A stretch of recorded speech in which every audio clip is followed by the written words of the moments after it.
कथा में प्रसंग आता है, भगवान सुखदेव ने कथा आरंभ तो की किंतु मंगलाचरण नहीं किया, कारण देहभान बिल्कुल नहीं था। वो अपने शरीर की सुध बुध खो गए, ब्रह्म में लीन थे। कभी कभी आपने देखा होगा, सही से बताओ, बाबा कभी कभी चुप जाते हैं, देखा होगा आपने, जैसे परिक्रमा करनी है, जहां खड़े नहीं होते सीधे चल देते। क्या होगा, कभी कभी कोई बात कहनी होती है और उस दिन परिक्रमा करते करते वहां दंडवत नहीं किया तो चले आए। ऐसा होता क्या? जब देहभान, जब ब्रह्म से डोर लग जाती है। आज मैं बताऊंगा आपको क्यों।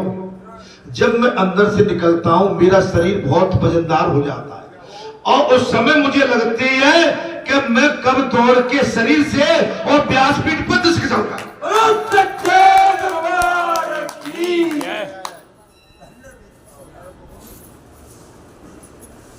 मैंने अपना स्थान लू जाकर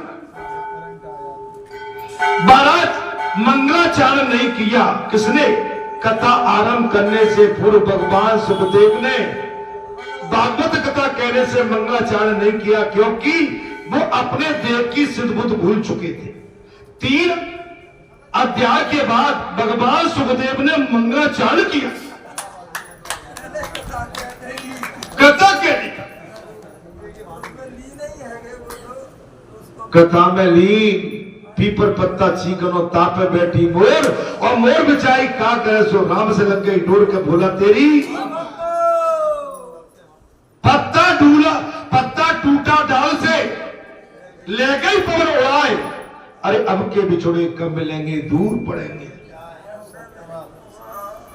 देखिए टाइम बहुत कम है हमारे आपके पास, बहुत कम टाइम है और कम टाइम में बहुत हमारे को काम भी बहुत पड़े हैं।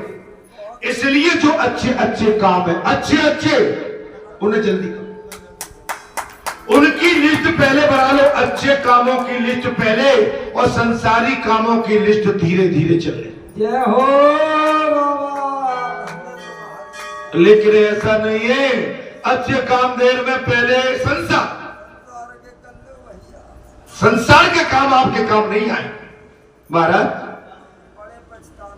प्रथम व्यास जी का, दूसरा सुखदेव का, प्रथम व्यास जी और दूसरा सुखदेव का और अंत में तीसरा सूत जी का है।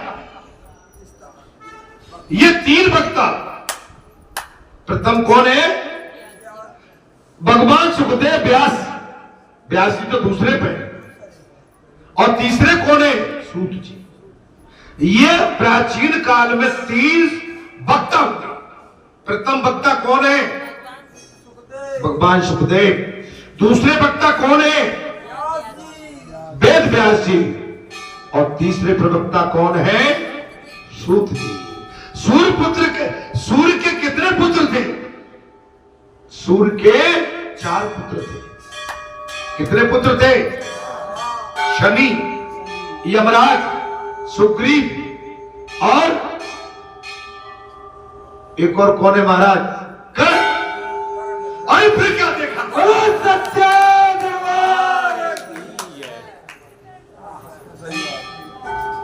भगवान सूर्य के कितने पुत्र थे? शनि, सुग्रीव, यमराज और कर्ण।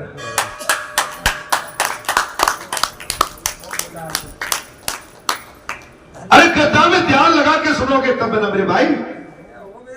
महाराज तीसरे श्रोता कौन, वक्ता कौन थे? सूत जी। जीवन में मंगल आचरण की बहुत जरूरत है, इसलिए इस सुखदेव का मंगलाचरण 12वें श्लोक में आ गया, जरूरी है। और अन्य सभी का एक एक श्लोक का है, लेकिन भगवान सुखदेव के कितने रहे? 12 श्लोक। कितने में किया? भगवान सुखदेव की जब निद्रा खुली समाधि से 3 स्कंद हो गए, चौथे में मंगलाचरण किया, 12 श्लोक के साथ। उत्तम वक्ता कौन होता है? जो संपूर्ण वैराग्य में को, जो संपूर्ण वैराग्य में हो वो उत्तम वक्ता हो। जो संपूर्ण वैराग्य लिए बैठा वो उत्तम वक्ता है। अभी हम में से कोई भी उत्तम वक्ता नहीं है। आज ये पुतला भी बैठा है, अभी एक चीज है इसके पास, वो है अभी इसके अंदर गृहस्थ जीवन, बाकी सब कुछ है। बाकी क्या है? सब कुछ। बस बात तक डोर अभी अटकी हुई है। अब वो इनकी मेहरबानी है, सदगुरु की। नहीं तो आज से 24 साल पहले ही वैराग्य ले लिया था।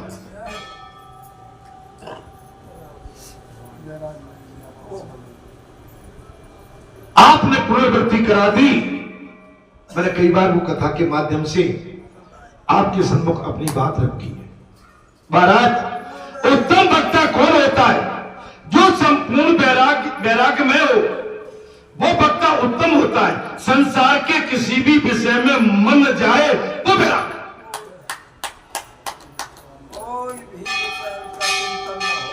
और संसार में रहकर भी, ग्रस्त आश्रम में भी रहकर आपका उस गृहस्थी में मन न फंसे वो वैराग्य।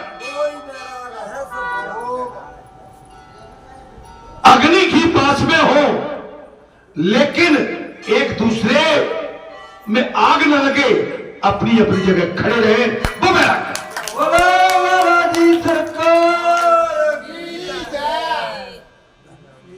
वो वैराग्य।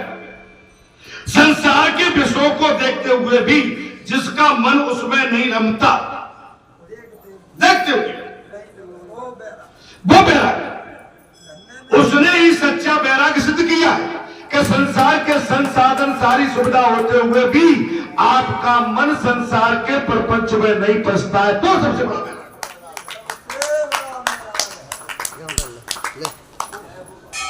आपके पास समस्त व्यवस्थाएं और समस्त सुविधाएं, लेकिन आप उसके पश्चात उनकी ओर आंख उठाकर भी नहीं। बिना वैराग्य के दृढ़ता नहीं आती, बगैर वैराग्य की दृढ़ता नहीं आती।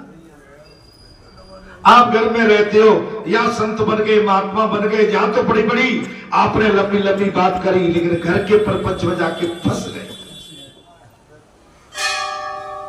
इसको वैराग्य नहीं है। आपको अपनों का सम्मान करना ही पड़ेगा। आप कितने भी बड़े बन जाओ, लेकिन माता पिता सदगुरु और आपका जहां जन्म हुआ है जिस धरा पर, उसका और समाज का और पूरे राष्ट्र का आपको सम्मान करना ही पड़ेगा। आप बड़े कब बनेंगे? तब छोटे बन के रहेंगे, तब बड़े बनेंगे।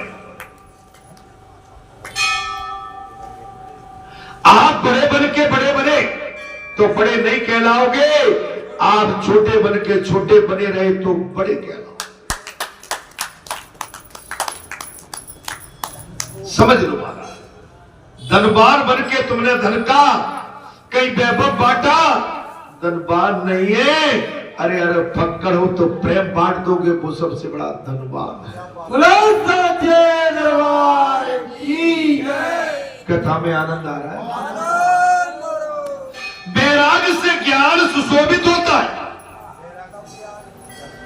भाई वैराग्य नहीं लोगे तो काय की ज्ञानी? भाई एक बात मैं कहता हूं, रात्रि की निद्रा और दिन का योग संयोग ये आनंद से बिताया जाता है। आप समझ लो महाराज, रावण के पास हजारों रानियां थी। जब हनुमान जी लंका में माता जानकी की खोज करने गए थे, रावण चारों तरफ से एक सुंदरी महारानियों से घिरा पड़ा। हनुमान जी को माता जानकी का उसमें रूप दिखाई नहीं पड़ता। एक बार तो हनुमान जी अचंभित हो गए कि या तो सुंदरता की खान है, लेकिन बाद में विचार किया मेरी मां ऐसी नहीं हो सकती।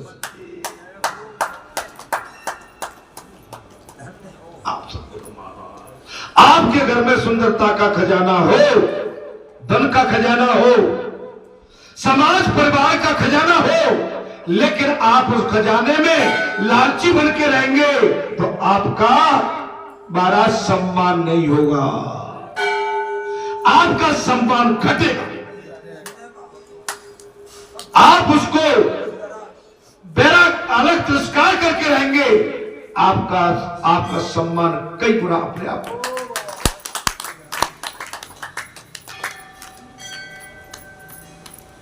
आज सुदामा जी का क्यों भगवान के साथ में नाम लिया जाता है भाइयों? क्योंकि सुदामा जी बैरागी थे, त्यागी थे। सुदामापुरी बनने के बाद भी एक ब्राह्मण ने उसमें प्रवेश नहीं। अच्छा एक बात बताओ महाराज, ध्रुव माने सतयुग, त्रेता, द्वापर जी कितने तीन युग निकल गए। कलयुग के केवल 5000 वर्ष निकले अभी, और कलयुग की आयु है 4.5 लाख वर्ष। कलयुग की आयु कितनी है?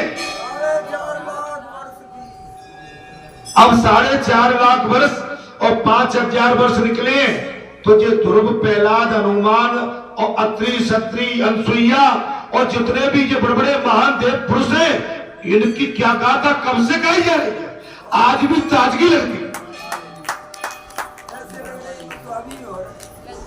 केदारनाथ, बद्रीनाथ, द्वारकानाथ, महाराज काशी विश्वनाथ,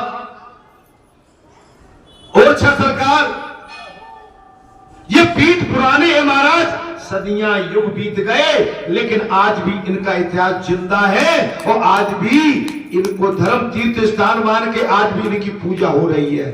ध्रुव की पूजा, प्रहलाद की पूजा, व्यास जी की पूजा, भगवान सुखदेव, मीराबाई, सूरदास, कबीरदास, तुलसीदास। तुलसी सूरदास तो अभी के संमत 1680 गंग के तीर और श्रावण शुक्ला सप्तमी सो तुलसी तजो से, ये तो कलयुग के महाराज 500 वर्ष। आपके हमारे पुरखा भी 5 पीढ़ी बदल गई, हमें ध्यान नहीं। इसलिए जो आपको हमको जन्म मिला है इसका उपयोग सही करो, बिल्कुल करिए। महाराज मैं कहां चला इधर? अच्छा मैं भूल जाता हूं जी, मेरे साथ गड़बड़ है।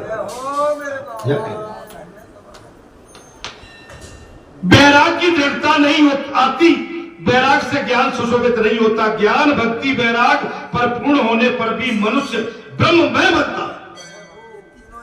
आप जब तीनों में परिपक्व हो जाएंगे तो आप स्वयं ब्रह्म बन जाएंगे, है महाराज। जैसे वाल्मीकि महाराज, वाल्मीकि भय ब्रह्म समान, उल्टा नाम जपा जग जाना, वाल्मीकि भय।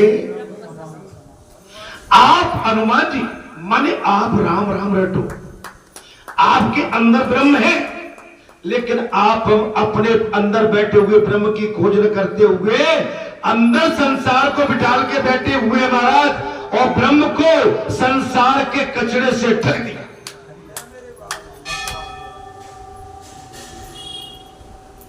भगवान सुखदेव में पूर्णतः ज्ञान, भक्ति और वैराग्य था।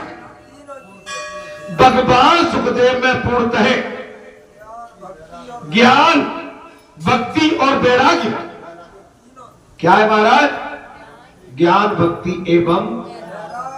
जब तक ज्ञान, भक्ति, वैराग्य नहीं आएगा, जब तक आप ब्रह्म में लीन नहीं हो सकते।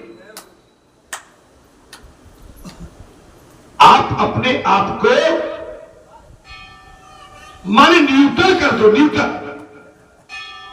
गियर में मत डालो। संसार के गियर में डालोगे तो गाड़ी आपकी संसार में दौड़ेगी, और न्यूट्रल होकर रहोगे तो भगवान के साथ जुड़ जाओगे, स्थिर हो जाओ। ज्ञानी का हृदय कृष्ण प्रेम में न पिघले तो वो ज्ञान का क्या काम करे? ज्ञानी का हृदय राम कथा में न पिघले तो फिर ज्ञान कैसा? मैंने अभी बताया कि मैं कथा से जब उठता हूं तो मैं कहता हूं कथा मुझे कहना पड़ता कैसी लगी। कोई श्रोता आके मुझसे ये नहीं बोला महाराज आज की कथा ने तो हमें हिला दिया। यहां से कथा ब्राह्मण ही हुई और संसार का भाव पकड़ती। क्या करते हैं? नहीं, पहले तो जब तक कथा चल रही है साधना में बैठो। कथा के बाद में जब तक हम आपका मिलन जुलन हो रहा है तब तक भी उसी भाव को, और ये भाव आपका कम ना हो। मैं तुझे चाहता हूं मेरे जाते जाते तो कम ना होगा।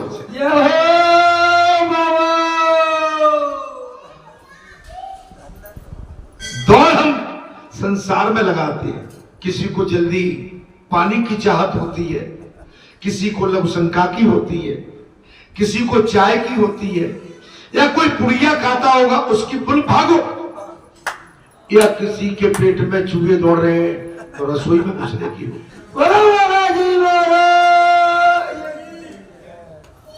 रसोई का मतलब है बालाजी की सीता रसोई। 5 पंच पहले प्रेम से बैठ जाएं, ब्राह्मण एक हाथ 5 पुरखा, उसके बाद में हमारा नंबर आता है। हमारे अकेले के लिए रसोई नहीं, ये रसोई सबके लिए। जब तक इसमें 20-50 आदमी एक साथ न बैठे, अब मैं उठ के जैसे जाऊं चुप चुप गाल बजा के भीतर खा के आ जाऊं, मैं एक बात या अंदर जाके पुजारी से कुछ मांग के खाया नहीं, नहीं, हम पे आप पर कैमरा लगा हुआ, एक कैमरा रसोई में भी लगवा दूंगा मैं उसको।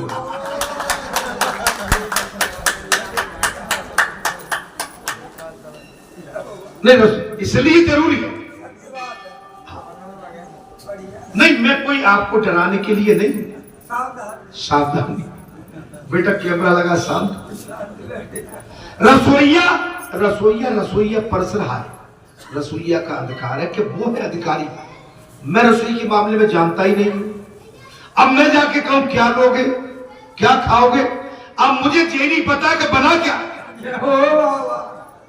अच्छा मैंने कह दी ले आओ छोले भटूरे ले आओ, तो बना है क्या? भाई रसोईया तो पता है कि जी बना है। नहीं मैं ऐसे ऐसे कर रहा हूं। ये पुजारी है, मैं पुजारी से जाके आरती छीन लूं कि आज मंगलवार को मैं आरती करके मोटा हुआ जाता हूं, बता देता हूं कि मैं यहाँ का पुजारी हूं। बेचारे के 7-8 दिन दोनों टाइम आरती करती है और मैं एंड टाइम पे आके और मैंने आरती खींच ली। हो मेरे बाबा, बोलो सच्चे दरबार की। यह पुजारी कोई चाहे कि मैं कथा कहता हूं तो तुम्हें अधिकार नहीं। मैं गलत तो नहीं कह रहा हूं। अपना अपना काम निष्ठा से। रसोईया कितने प्रेम से बनाता होगा, उसका प्रेम देखो। बैठो खा के शांति से बाहर निकल के जो मिला है, और मैं जानता हूं अच्छा ही मिलता होगा।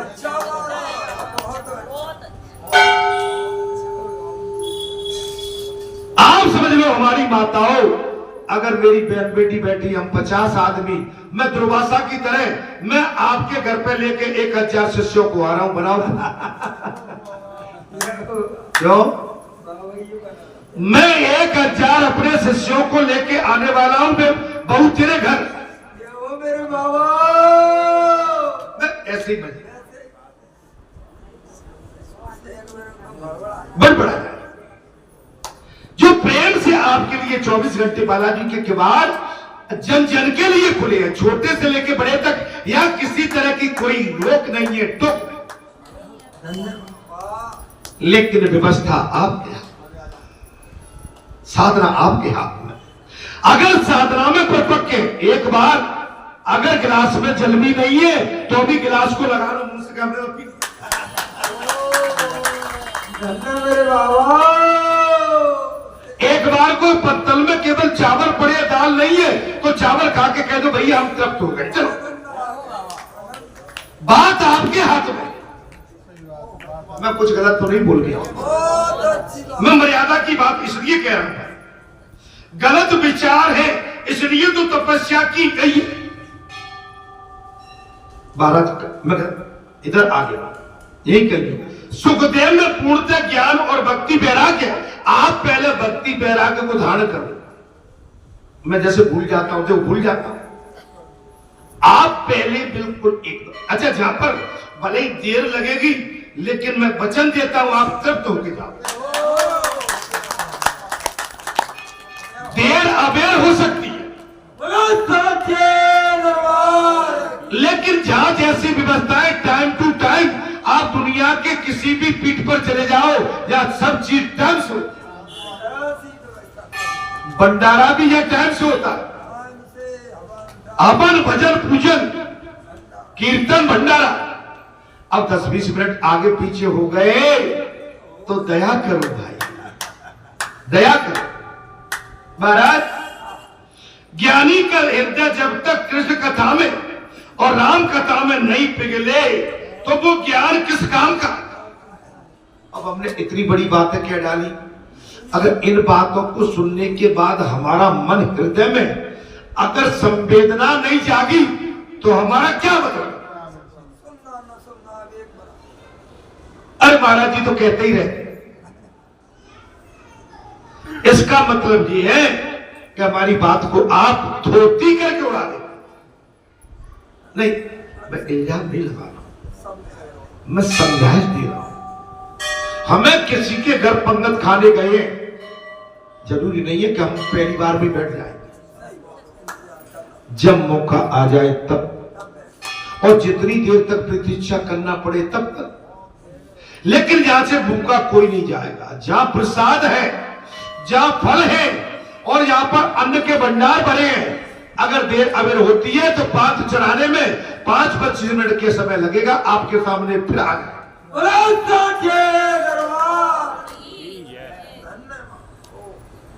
इतना समय तो अपने घर में भी हम दे देते हैं भाई।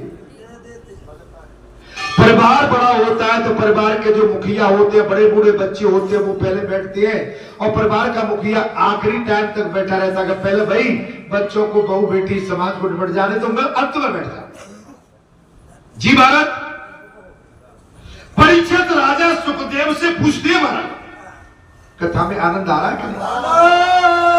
मेरी बातों से बुरा तो लगता होगा तुम्हें, लेकिन बात में सत्य कह रहा हूं, मैं सच्ची सच्ची बात कह रहा हूं। बुरा आपको कठिन जरूर लगती, मेरी बातें सुनने में कठिन जरूर है, लेकिन हमको सरल बना देंगी। अगर इस पर विचार कर गए तो हम बिल्कुल सरल हो जाएंगे। अभी गोवर्धन की पूजा आ रही है, आप देखिए बड़ा महापर्व रहेगा अगले शनिवार गोवर्धन भगवान की पूजा। और एक चावल वाला सेठ आया था, व्यापारी स्पेशल चावल देके गया है, स्पेशल आए मालूम है आपको? तो भैया कड़ी चावल फुल्का है दादी।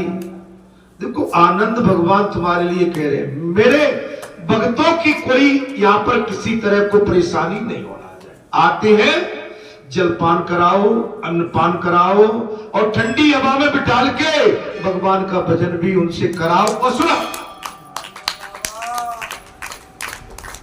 आप कितने पीठों पे चले जाओ, देवालयों पे चले जाओ, देवालय पर 24 साल से कथा कहीं नहीं चल रही, दर्शन करो जाओ, लेकिन सत्संग केवल बालाजी धाम में चल रहा।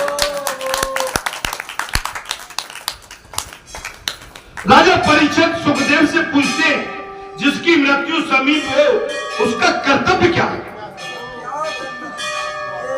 जिसकी मृत्यु समीप हो उसे क्या करना चाहिए? उसे क्या करना चाहिए और क्या नहीं करना चाहिए? मनुष्य मात्र का कर्तव्य क्या है? राजा परीक्षित ने भगवान सुखदेव व्यासपीठ पर आसीन है, हर की पौड़ी गंगा जी के किनारे संतों का जमावड़ा है, ऋषियों का जमावड़ा है और देवों का जमावड़ा, देवता भी है, सब है, सारे ऋषि। तब सुखदेव भगवान ने कहा, राजन तूने अच्छा प्रश्न किया। भगवान सुखदेव ने कहा, राजन ये तुमने बहुत अच्छा प्रश्न किया। सुन, अंत काल में बात पित्त और कफ से त्रिदोष होता है। अगर अंत काल में बात कफ और पित्त आ जाए तो ये तीनों दोषी, आपका शरीर नहीं चलेगा, बात आ गया बादी, और पित्त जमेगा, कब आएगा, ये तीनों नासवान है मनुष्य के लिए। समझ लो मेरी बात को, तीनों बात पित्त और कफ ये त्रिदोषी होते हैं, ये तीनों दोषी। मृत्यु की वेदना भयंकर होती है। अब सुन लो, हे राजन, भगवान सुखदेव ने हर की पौड़ी पर अपनी व्यासपीठ से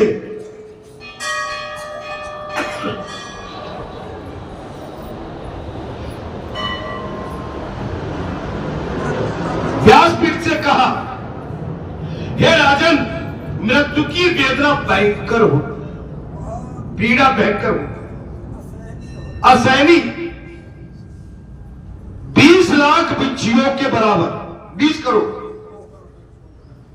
जन्म मरण के दुखों का विचार करोगे तो पाप नहीं होगा। जन्म मरण पर विचार करोगे तो पाप नहीं कर पाओगे, और आप अपने आप को अमर मान के बैठे हो तो पाप पर पाप, पाप पर पाप होता चला। कैसी बात लग रही है? आपने तो भागवत कथा कई वेदाचार्यों से, आचार्यों से, महासत्पुरुषों से सुनी होगी, लेकिन ये उनका दास, उनका शिष्य आपके सन्मुख अपने छोटे मुंह से बड़ी बात कहने का साहस कर रहा है। चलो आज छोटे मुंह बड़ी बात हो जाए।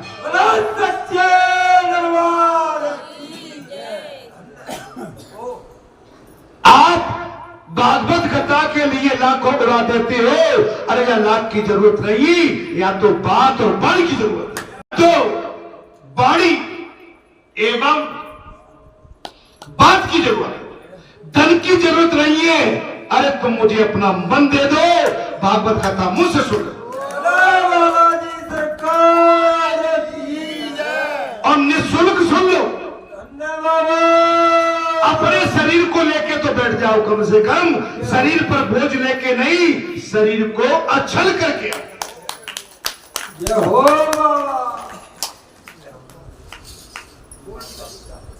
संसार का वजन लेके नहीं, संसार का वजन उतार के और आके श्रीमद् भागवत कथा सुन लो। महाराज राजन बहुत अच्छा प्रश्न किया है। मृत्यु की वेदना भयंकर होती है, जन्म मरण के दुखों का विचार करोगे तो पाप नहीं होगा। मौत है, जाना है, डेली अपनी मौत को याद करो, डेली आने वाली है। तो मृत्यु से डर नहीं रहेगा।